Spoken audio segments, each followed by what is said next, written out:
This is Bishop Samuel Blakes, and you're listening to Real Talk with Mary J.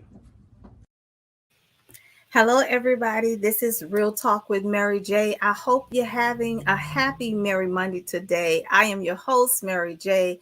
I am happy to share with you all over the world. We are celebrating on today Women's Month. It is International Women's Month, guys, and I am so elated to have sharing with me my special guest, a powerful woman. We're talking about strength, you guys. Strong women need strength. I have shared with me Dr. Rashida Jackson. She is the COO and co-founder of Be Free University. She has a 23-year corporate background where she has served most recently in the position of the VP of Operations for a multi-million dollar brand that catapulted her into small ratio of African American female executives.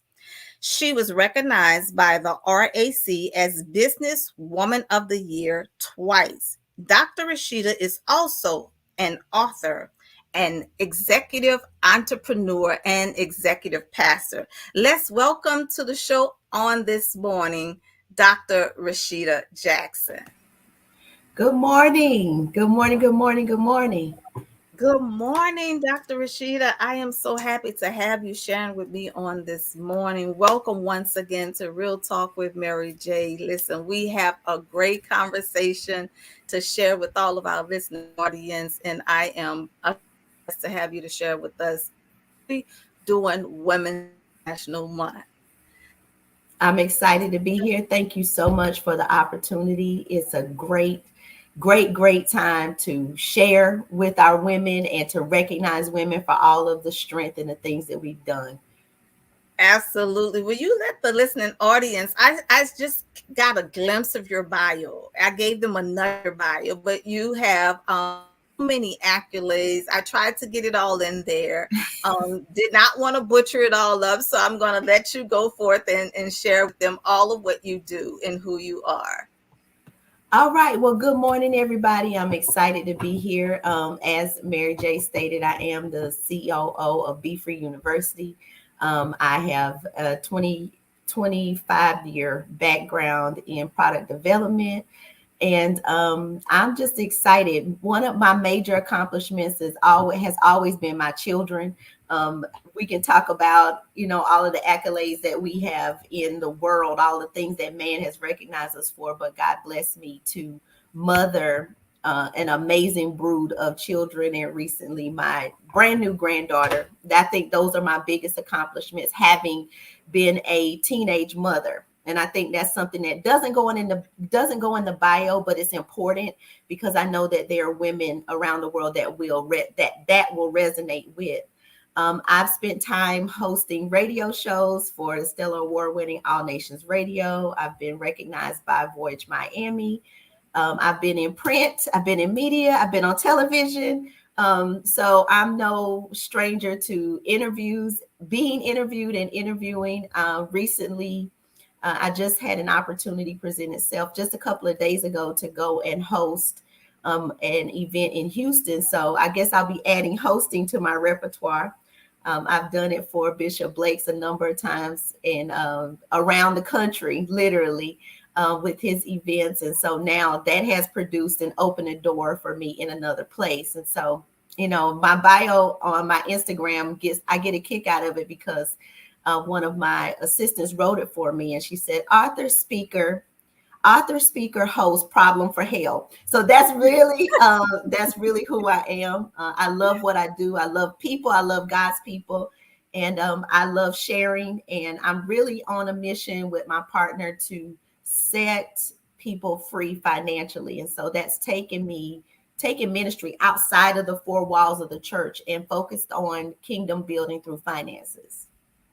That's awesome, Rashida. You said you can add hosts. Listen, that's already added. That's already a given. You've been hosting for years, doing so many major things, author, executive, entrepreneur, all of the wonderful things you do and share in empowering women as well. So I'm happy to have you. And yes, our children are definitely the important achievement that we've had. I too was a teen mom also, and so yeah, that is also a great. So Rashida, we're talking about strong women. As a woman, I know the strongest of us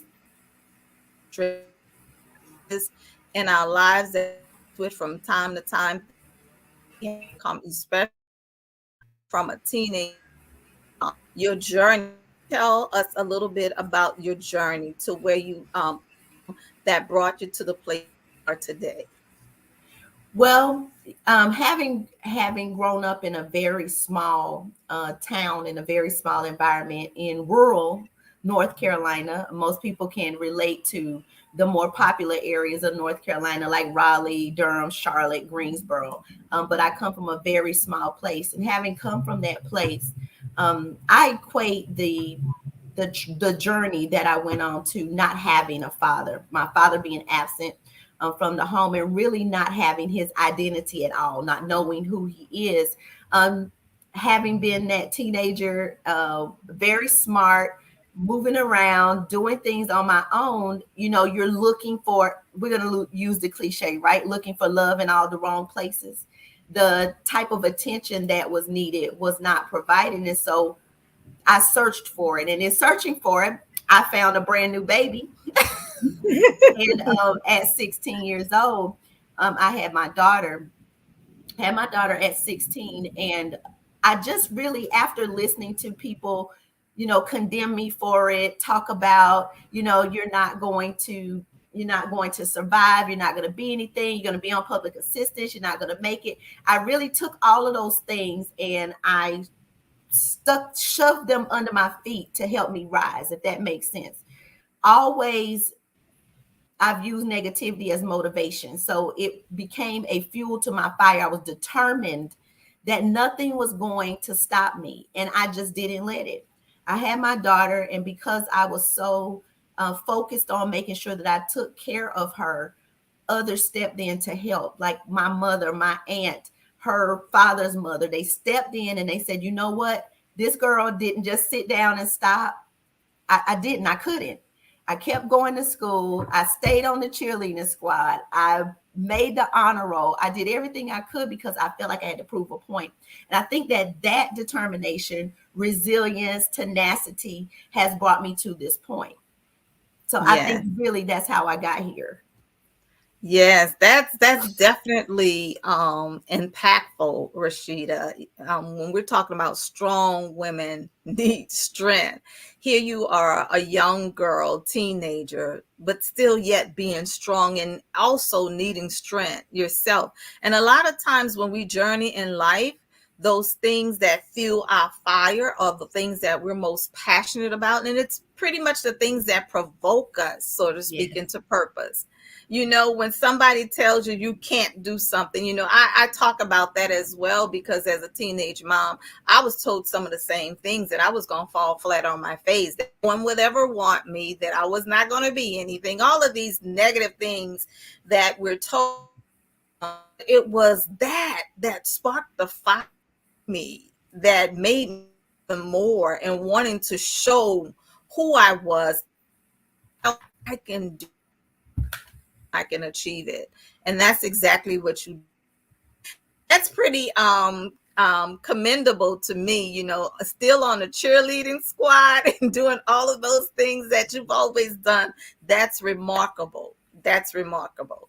So, as you continue to journey, relates to do, put your, the things that you set your, when we look back, Rashida, we can see that those things that shaped us into becoming who we are, to being that strong woman, and we're going to move in just a moment. We're going to go from showing our listening audience just how strong you were to becoming powerful, because we go from being strong women that take it all, that carry it all, and that keep on plowing through, keep on moving through until we get to that level where, not only that we're strong, but we're powerful.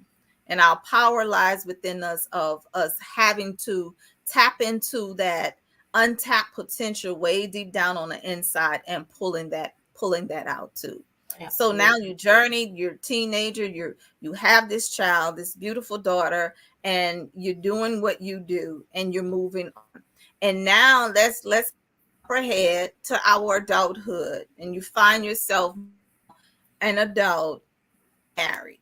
Bring us that. You broke up just a little bit. Where we bring you to adulthood and marriage? Is that where we're at? Yes, Okay. yes.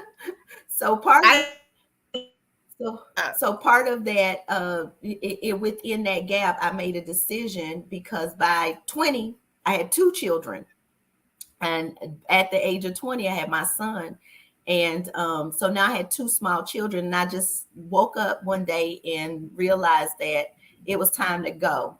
I had a man come into my life at that time, and he wanted to get married, but getting married meant for me that I had to move to Miami, Florida. So going from a rural place in North Carolina to being thronged into a major city in this country, with two small children, was an interesting adventure, right? But to move it forward to the marriage that you want to get to, I didn't marry that young man. I came to Miami and he was not who he said he was. And I had to figure it out. But then determination rose up, right? Determination, tenacity, resilience. I looked around and I realized that I was in a place of opportunity and that there was not going to be anything for me to return home to. Could I go back home? Absolutely. My grandmother was there, my whole family's there, my god sisters, my family, my everybody, right? Could I go back? But I said, no, I'm here for a reason. So let me make the best of it. And so I started making the best of it on my own.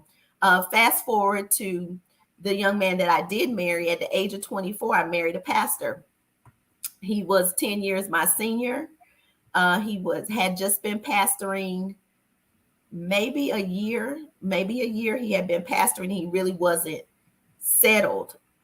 He really wasn't settled in where he was going. There was no like foundational place, I mean structure. Like it just was, like, okay, I'm figuring it out. And so here I am, 24 years old with two small children. He has two children who are close to being teenagers. And now it's like, okay, you go from 2 to 4 and a church at 24. wow. Yeah. Yeah.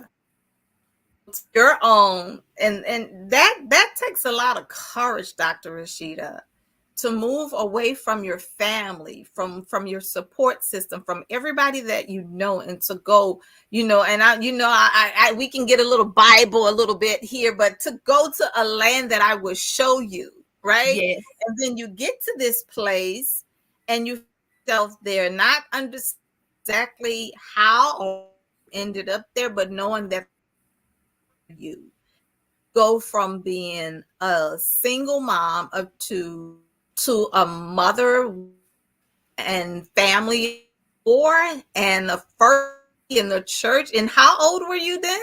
24. 24. Just got over being a kid myself.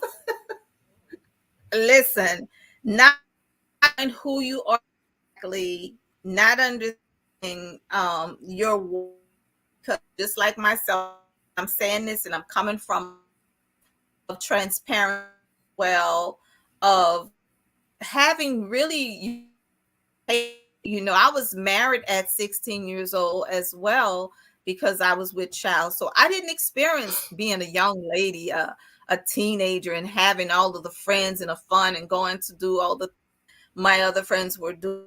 Very serious young age. I had to a baby, so there were things that I just had to do. Yep. And so now the first lady, oh my gosh, at 4 years old, what was that experience like? Well, I don't recommend it. In the voice of my children, I say it was ghetto. Not sure. I don't recommend it. Literally, honestly, I didn't know what I was walking into, and I had a conversation with some of the swim sisters earlier, and we were saying, if there was a manual, right? There really wasn't. I had the mothers, older women coming at me saying, you got to put on a hat, like ridiculous stuff, right? You got to put on a hat and you got to sit straight and you can't ever bring your issues to the church, and basically telling me I got to wear a mask, right? Put on your pantyhose and sit there and look pretty. And then I had the other one saying, you got purpose. Don't forget, don't lose your voice. It was just all of these things going on and trying to navigate, trying to figure it out, building a ministry, building a home, building a blended family, because there was you got the dynamics of exes, that come into play. It was an interesting feat to undertake. And I'm really concerned about our first ladies. And I realized some things being in that seat, that they're not the most cared for individuals. They're not the most protected. There is just a lot of things that go on that maybe we'll talk about today, maybe we won't. But I really found that journey was a very difficult place to be, simply because you're just figuring yourself out, figuring out your place in God, figuring out how to navigate what you should be doing for him. And now you have this huge responsibility. Because I think that most people will look at it as a glamorous space, right? They think, oh, you're the pastor's wife. Oh, but no, you're also the bathroom cleaner, the floor vacuumer, the bookkeeper, the Sunday school teacher, the door opener, the door closer. You're all of that until, especially if you're building a brand new ministry. Some people might walk into it, and things are done, but that wasn't the case for me. Wow. Yeah. All of that. Building the ministry, building a blended family, and being a wife and a first lady, all of that. Yeah. And you take upon all of those hats, all of that tremendous gifting, and doing it all and putting your best foot. And you're so right that our first ladies, pastors' wives, really need to have that special attention, because they're not always cared for. They're not always prayed for. Sometimes they're PREY for, so there's so much that goes on behind the scenes that, you can only imagine. That's what God gave me when he gave me Women of Treasure organization back in 1999, 98. That Women of Treasure organization, he said, call those that labor among you, come from among the walls of the church and get to know them one-on-one. Mm-hmm. And it was pastors' wives, it was deacons' wives, ministers' wives, that we began to come together and share. Because myself, I am divorced now, but my ex-husband is a pastor as well. But even coming up in ministry and all of the things that we're taught and the things that we have to sweep under the rug and turn the other way, all of those things too, it can really take a toll. And then you spoke something just now. You spoke about not even having a voice. That right there. Can you speak a little bit more on that? Well, you go through a period of time where the people don't hear you. They might need to hear you, but they don't hear you. And so it's like you are there, but you don't have a voice. And, typically they, when you're the pastor's wife, they push you in places that resonate with the women, right? Okay, now you're over the women's group. Now you got to be over Sunday school and the children. But what happens when God has called you to greater? And so when you don't have that, when you don't have a voice, but then that God called you to greater, it's like, that's really where I think a lot of angst comes in between pastors' wives and their husbands, is because when God calls them to greater, if he's not in a humble position to accept what God has called her to do, then he'll find himself in competition with her. he'll find himself looking at her, like out the side eye, right? Like she's a monster or something. Although in front of the crowd, he's saying, "Oh yes, this is great. My wife's gonna be elevated to co-pastor, or she's a prophet, or she's an evangelist, and these things." And they want to take credit for that, but it was always there. So not having a voice is a dangerous place for any woman, not just the pastor's wife, but any woman that is in a position or in a place where she doesn't have a voice is a very dangerous place, because you lose yourself. Wow, definitely. You lose yourself not having a voice. And you said, what happens when God calls you to greater? That's the part right there. When God calls you to greater, because your calling is from the Lord. It's not from your pastor. It's not from man. It's not from your husband. It's not from your mother. It's not from any of those persons, but from the Lord. So when God calls you and he gives you the voice and your willingness to submit to the call of God, but there's that restraint where you're not allowed to, because we've been taught so much that that's what submission means. It's to silence your mouth and to do as I say do, not as you want to. So many things that we experience, not only as first ladies, not as pastors, as women. And we're talking about International Women's Month. We're celebrating women all month long, all around the world. And I thank you for sharing on today, because your voice is being heard and you are impacting. There's some woman somewhere that feels that struggle, that needs the strength. She may feel that she's a strong woman, but she's struggling and she needs the strength. She needs the affirmation and the encouragement from another powerful sister, another powerful woman that is also experiencing the same thing. Let's take a look at this. We'll be right back after this, everybody.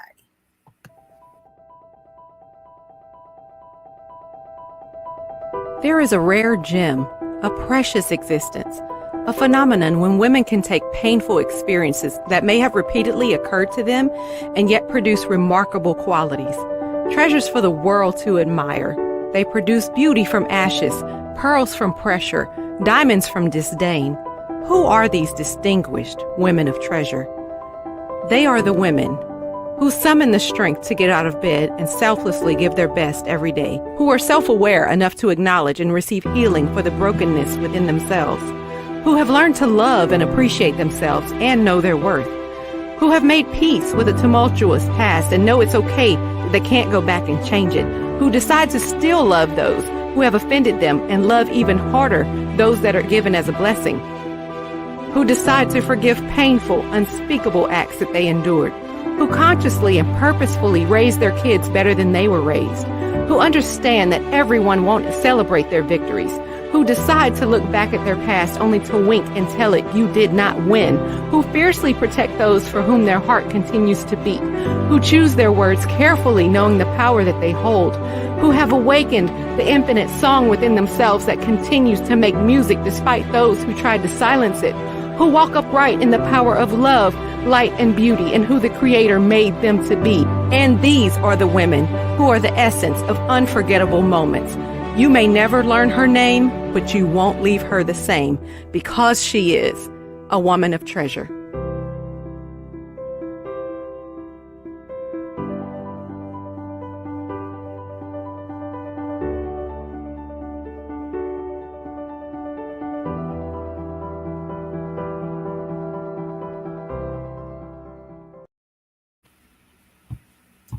A woman of treasure. That was beautiful.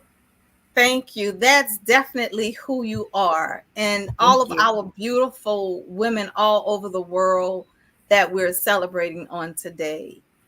Dr. Rasheda, how did you maintain the balance through it all? Understanding that you were a teenager, having children, then being married and being a first lady, and how did you keep balance? How did you work through all of that?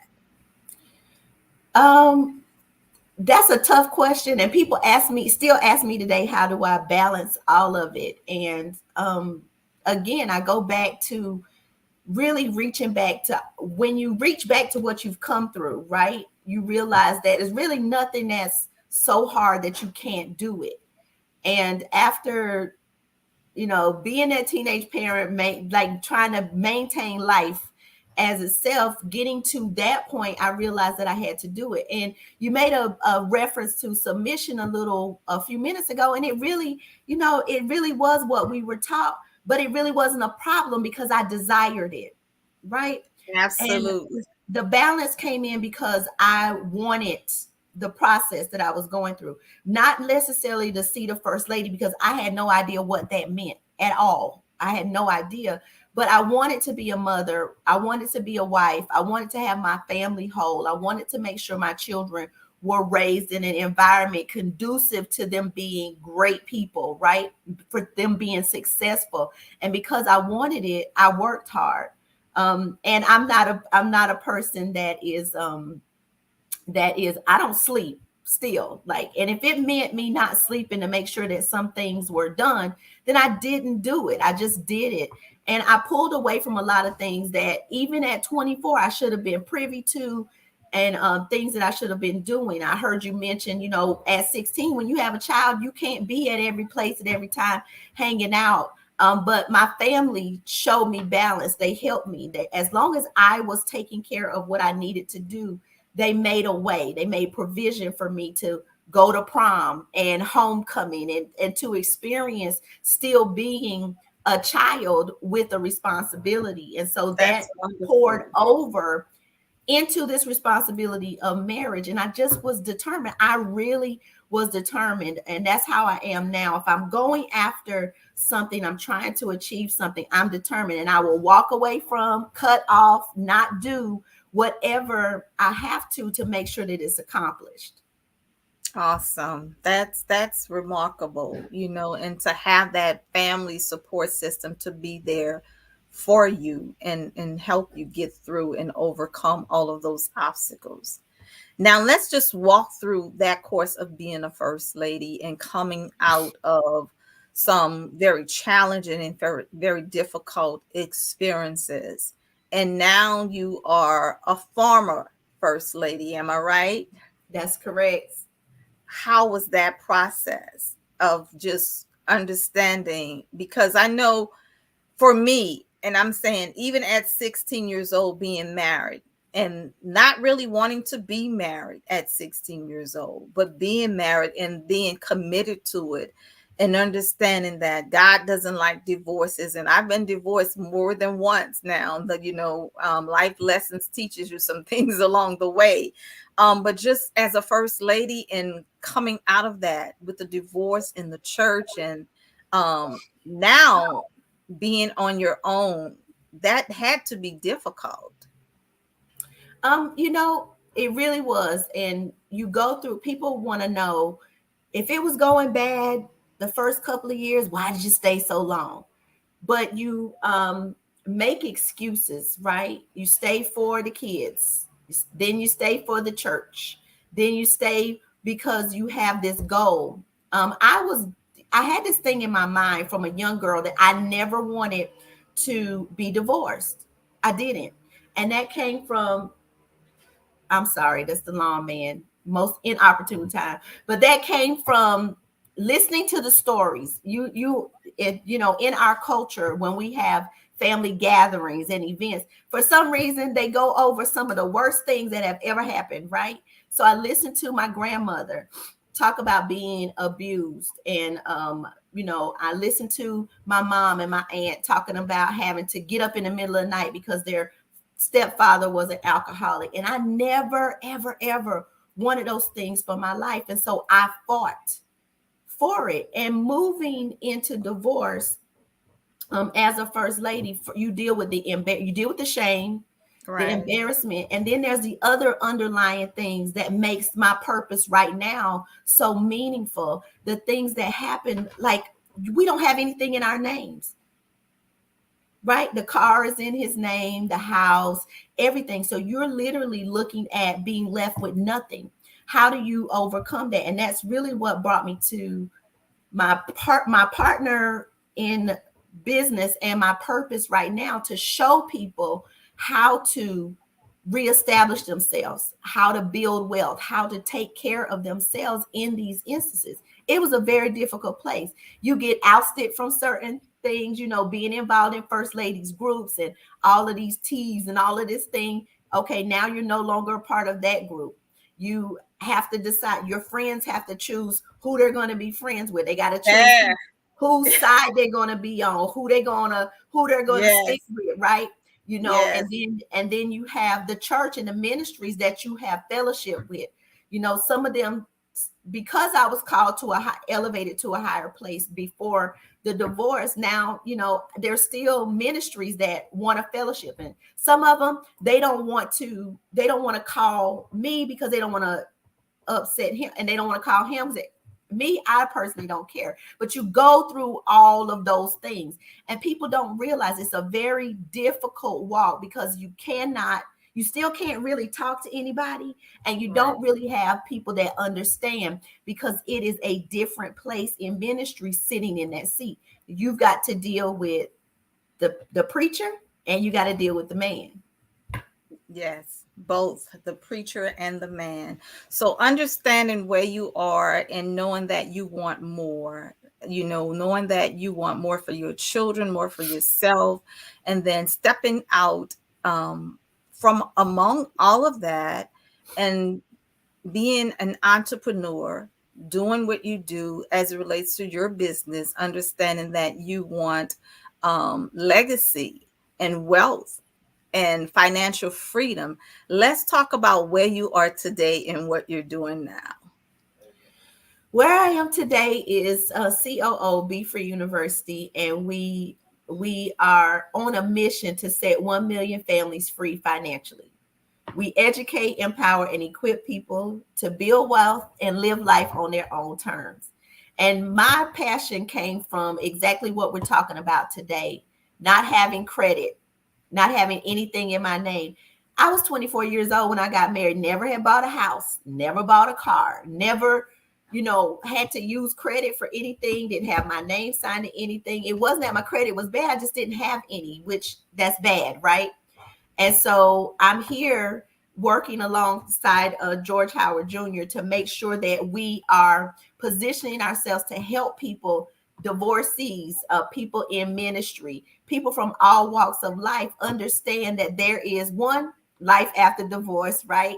And then two, there is you have an ability, an innate ability with your hands to build wealth if you seek the knowledge to do so.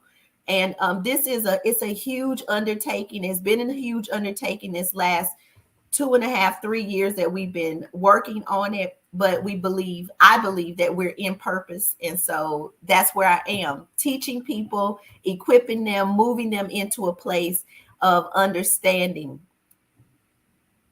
in the financial realm.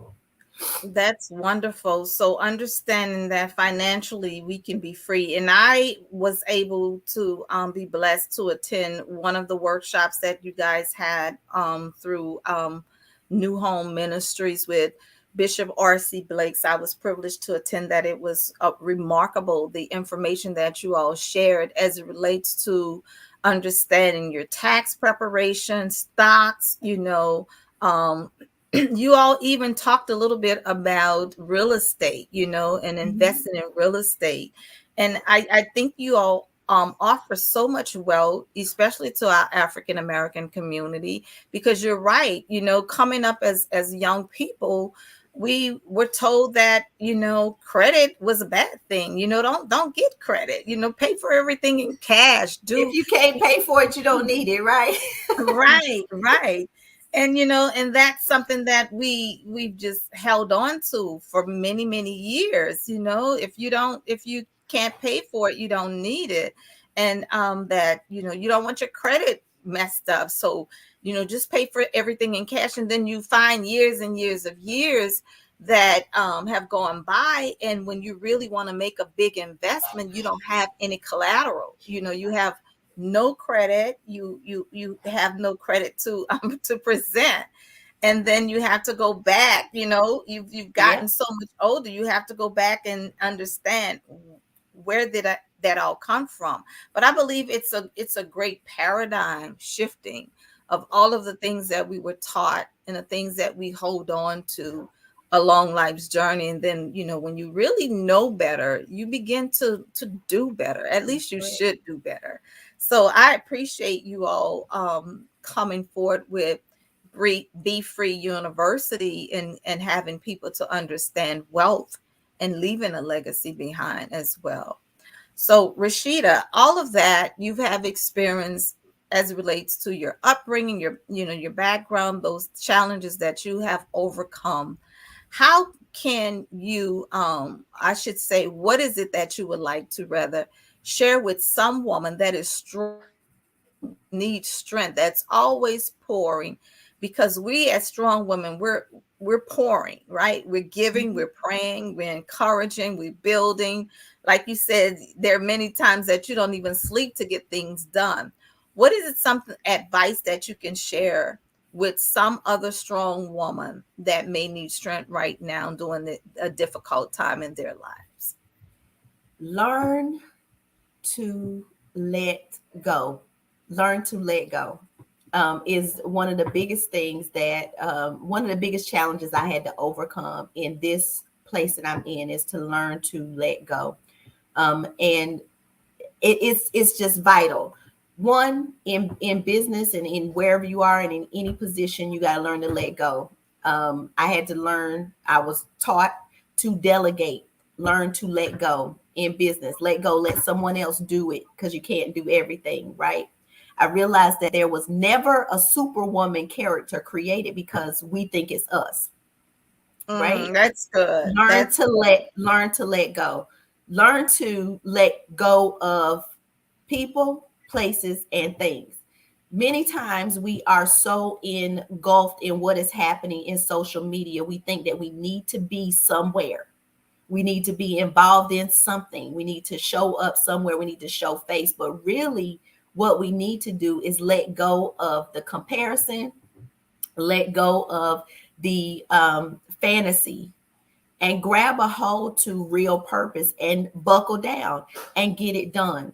If you can change your life or just let go of some things for, I would venture to say, a year or less, you can absolutely see yourself in a better position. And so I believe that the biggest advice for my strong women is to learn to let go. Because as much as we're strong, we hold on to things, and we hold on to people, and we hold on to familiar places in our heart.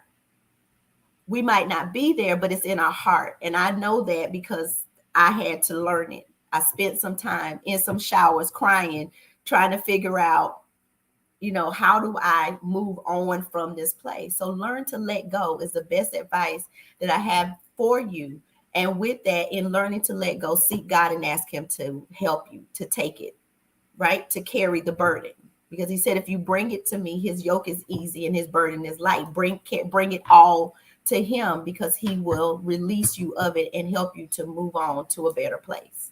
Let it go. That's really good. Let it go. Let it all go. And you spoke so much when you said that we can't find the hero or shero, because a lot of times it's us. We're too busy being it, for so many other people. But when it comes to us, who do we have to pour back into us? So when we get to begin to let all of these things go, let go of every obstacle, every challenge, every trial and tribulation, and turn it over to God, and he would see us through it. Many days crying in the shower. I too, I remember, oh my gosh, my divorce, it was such a devastating experience for me. And I think too, being married for almost 19 years, being in it so long, as you said, and staying through, I stuck through because I wanted to be true to my vows. I wanted to make sure that I was pleasing in the sight of God. I did not want to set the heart of God, or to be out of the will, and all of those things that I was told. If you get divorced, you're going to be out of the will of God. And and I'm saying, well, I'm married, and this marriage is not even in the will of God. What are you talking about? There's so many things that I'm experiencing right now and dealing with and tolerating that are so beyond the will of God. And so, I had to find strength to just let go and move forward, and You it have was to. then. Yeah, and that's when you begin to find your real purpose too. I'm not saying that, you have to get divorced to find. That's not what I'm saying at all. But when No. you let go of some of those things that were really holding you and keeping you bound for so long, you begin to tap into that untapped potential that's in you. And there you find your treasure, you find that Yes. purpose within your life. Absolutely. And I just want to interject here and make the disclaimer. I am for marriage. I'm for it. I So am believe in it. I'm a hopeless romantic. I believe that there's love out there somewhere for you, for me, for everybody. I believe that there is. I believe in it. And I have people come to me sometimes and they're like teeter totter. I don't deal with people that are on the fence about right. whether you're going, because I don't want to sway anybody anywhere. I believe in Jesus and I believe in therapy and I believe in counseling. And I believe that two people can come through and work through almost anything if both parties are willing to That's work right. through it. And I have to say that, especially when I'm talking to divorcees or divorce groups, because it's not final. It's not Right. final. It's not the end of life. It's just the end of that situation. One of the things that God revealed to me, and I'm gonna share it really quick, and I'm gonna be quiet, is that No. we take those vows, and those traditional vows say till death do us part. And I was like, but God, you said till death do us part. Why am I going through this? I mean, I fasted, I prayed, everything, 15 years. 15 years. So we're not talking about no little amount of time. Went through all of the traditional, things that people tell you to do. Oh, just fast and pray and keep your house clean, keep the food cooked, keep the children, do all of these things.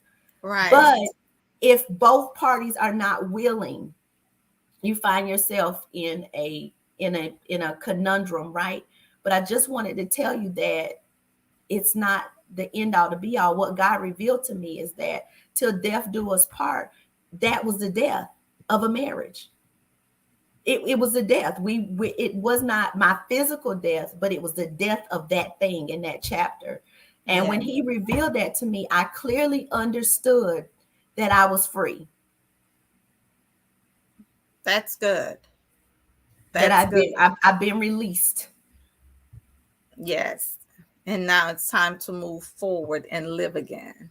That's absolutely right. I believe it. Yeah, so do I. And just as you said, I love love. I love marriage. I love being married. I love what marriage represents done. you know, it's just a wonderful thing of two people coming in agreement, walking on one and building something great, especially when you're building for the kingdom of God. That's And right. so many people go through these experiences and so many difficult challenges, and they feel ostracized. They're in it by themselves. And until we pull out all of the treasure that lies within us and reach beyond the stars, we can accomplish anything and conquer anything if we put our minds to it. We don't have to be defeated. And divorce does not mean defeat. Divorce does not mean defeat. It's just another opportunity to start over again. And so we have so many amazing women that are strong and you know in some places. I found myself in a season of isolation, wanting to appease my partner, wanting to make sure that I was doing what I was asked to do. And it brought me to a very broken place, where Mhm. I felt like I had no voice. I felt like there were things that God was birthing in me that I really wanted to manifest, but I felt that there was always competition. I felt like I was always competing. I didn't want to compete. I wasn't trying to compete. I was just being used by God to do whatever it is that He wanted me to do. But if I felt, sometimes I'm going to just say, you know, it made me feel that I had to be in the shadow, because otherwise that I was trying to take over. Right. But And I just was that like, is, yes. let me just stay back here and sit quietly for a season. And I sat quietly for 5 years. Quietly. I didn't That's a take resounding. pre-engagements. Mm. Women of Treasure organization. I made sure that I was silent, and I just wanted to allow God to do whatever the work that He was going to do in my partner.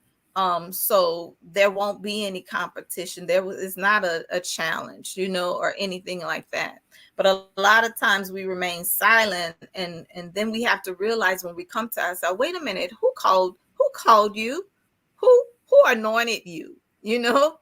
Who told you to preach this thing in season and out of season? So if God is calling you to do this, then why are you letting man silence your voice? And that in my experience, what was a little bit different. He pushed me out there, right? But it was not until I got too far. That's what I'm talking about. He pushed me out there. Oh, I want you to go, and I want you to go through ministerial classes. I want you to prepare to speak. God called you. God called you. God called you, right? And then it was not until I guess, and I can't make any, I have to make an assumption about what his thought process was, but it wasn't until it went too far to, oh, now you can't do that, or you need to ask me, you need permission, and why are you going over there? Why is this time spent? Why are they calling for you? Why are people coming to the altar? Why do it just became, it never was a competition for me. It really, honestly, it grieved me, because just like you said, you felt, I was thinking, hey, we're in this thing together. And I've never been a person that wanted to take over anything. I've always been a person that wanted to help and to add to. And I had the understanding and the thought that being in a marriage, a partnership, a covenant agreement was that I was coming to help you. Hey, if you look good, I look good. If I look good, you look good.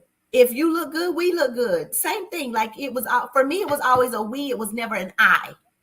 It was never an I. It was always a we. And so that competition, that control that came about, the restrictions, it really took me back, and it did something to my mentality. It did something to my self-esteem and to my confidence. It did something to break me. And it was a breaking. And I realized over the last year, that there was still broken places that had not been addressed. It's not until something comes along to trigger it that you realize that there's still something down on the inside that came from another place. And it's really, really, really, really, really sad that we can't work together.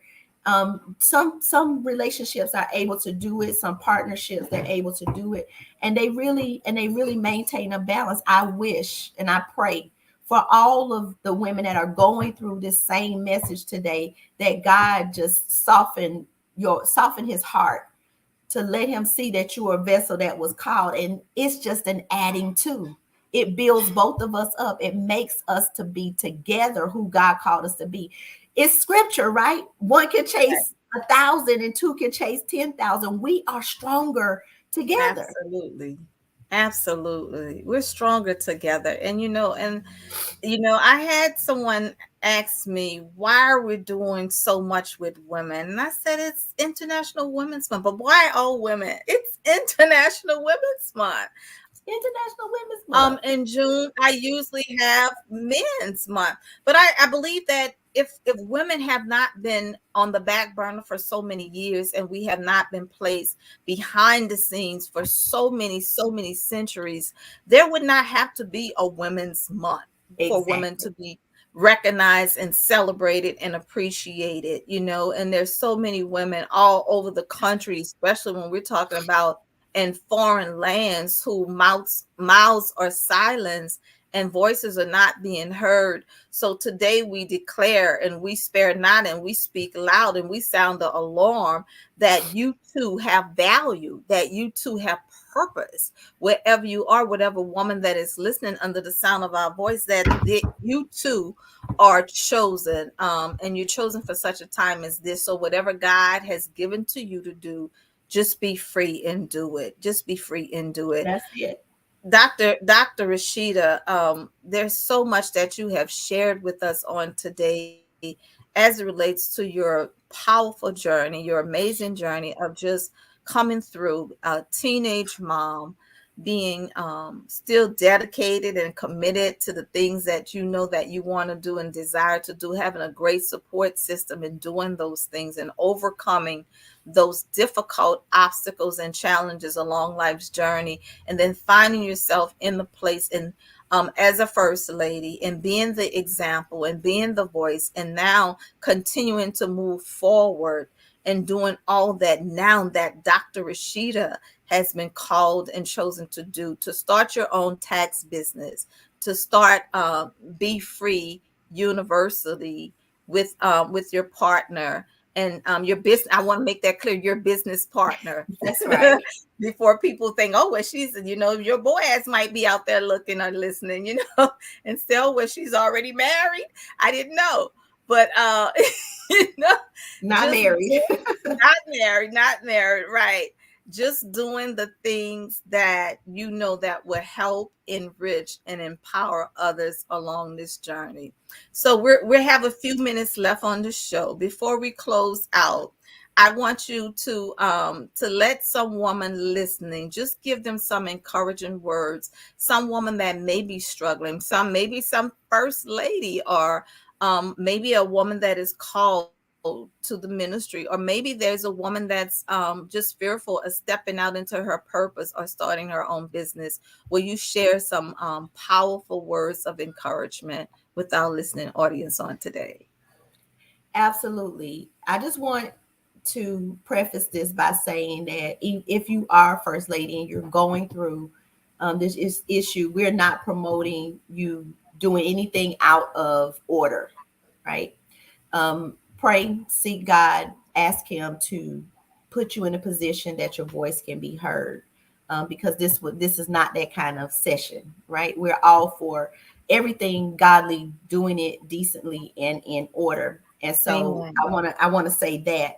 And then if you are in a position today where you are a strong woman, you know that you're a strong woman and you need strength, just remember that there is nothing too hard for God, and there's nothing too hard that you cannot do. The scripture says that if God be for us, then who can really be against us? I think that we focus, I don't want to say I want to encourage you today to take your focus off of other people, take your focus off of haters, take your focus off of people that are waiting for you to fail, take your focus off of them. They're not important. Focus on what God has called you to do because He's for you. I wrote a post the other day that said, you don't need anybody to be for you except for God. And if He's for you, then there's no one and nothing that can come against you. Whatever you're going through today, lean on God. Stand on the word. All of the things that you're going through are working together for your good. In the midst of every storm that you face, that you're going to face, that you have faced, remember that He's there with you and that you can lean on Him. Find strength in your story. Find strength in yourself. Find it within yourself. Be determined. Don't let anybody stop you, and use the negativity for fuel to your fire so that you can be catapulted into the place that God has called you to be. You are strong. You're beautiful. You're confident. You're more than enough. You're valuable. Believe it, trust it, and walk in that solely, and you will succeed.